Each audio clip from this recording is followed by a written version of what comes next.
Okay, today we're going to be tying one of my personal favorite carp flies. It's kind of a backstabber berry carp fly hybrid. Today we're going to be tying it on this SL45 Gamakatsu hook, size 6.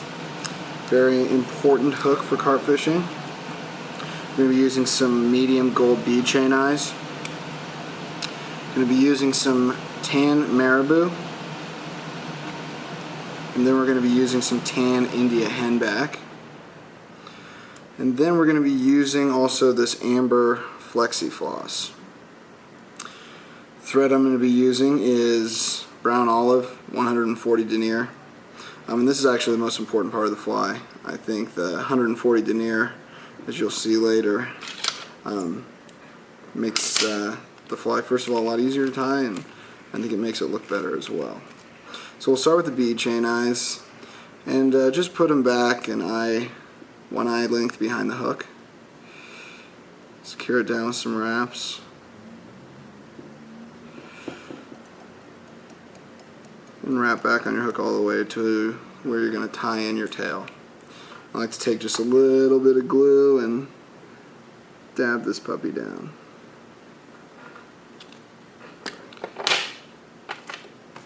So then we're going to take some of this tan marabou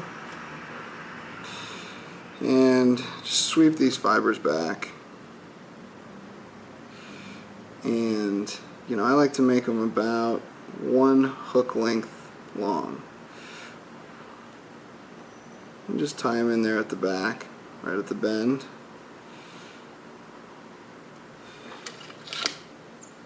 And I just use one nice clump of marabou. I don't go overboard on the tail. So now you got the tail, and this is where the thread becomes important, I think. Instead of doing a dubbing loop, I like to split my thread. I just use a bodkin here. And what I'm going to do is I am going to just find the middle of the thread, poke my bodkin through, and split the thread in half, just like this. You can see there. Then I'm going to take my yellow mustard dubbing. You don't need a whole lot of this stuff. We just kind of start packing it where you split the thread. A couple clumps will do.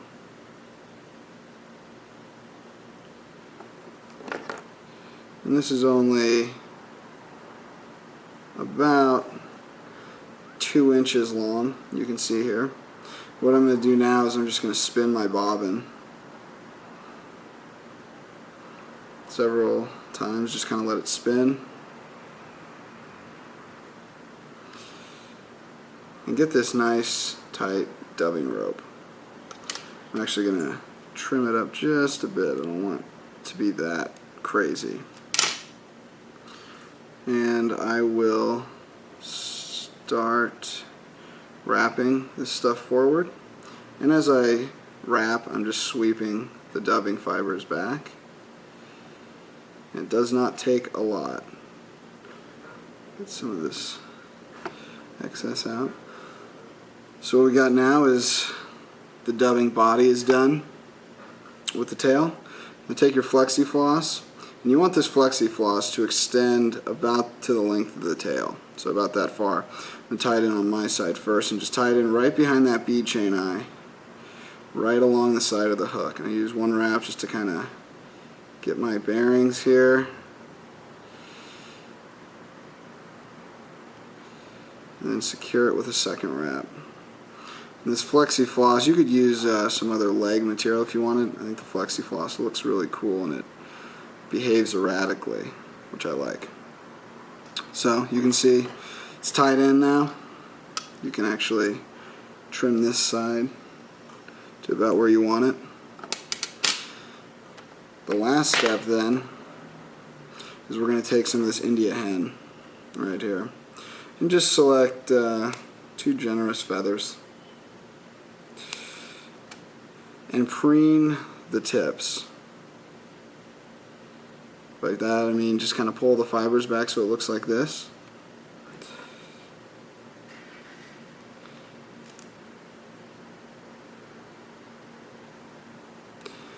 and then match the feathers up like so. And you want to tie them in so they're facing down. That reason is so that the hackle will lay backwards. When we wrap this, we want the hackle fibers to lay towards the back of the fly. Oops, I probably shouldn't have left that much. So when you get that, just tie her in, come back to the front, and we're going to make several turns with this India hen. You don't need many, just a couple.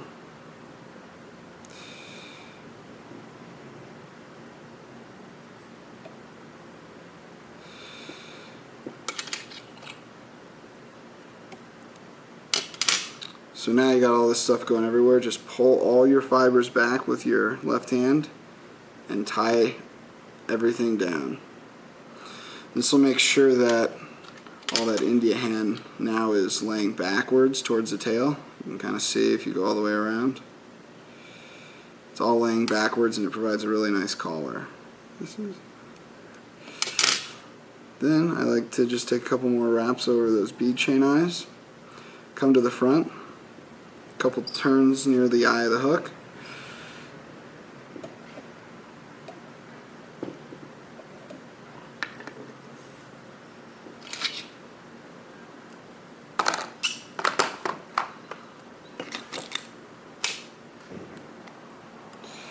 You can finish this off with some head cement.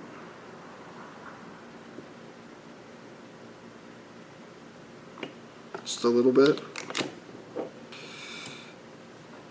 And that is a finished fly. And these legs, once they get in the water, they'll kind of just do whatever they want to do, and they look really good. But yeah, this thing will float hook up with these bead chain eyes, keep you off the all the crap on the bottom, give it a little bit of weight, and it's a great little pattern tied in either, I prefer this yellow, or else you can tie it in a crayfish orange, and it is awesome.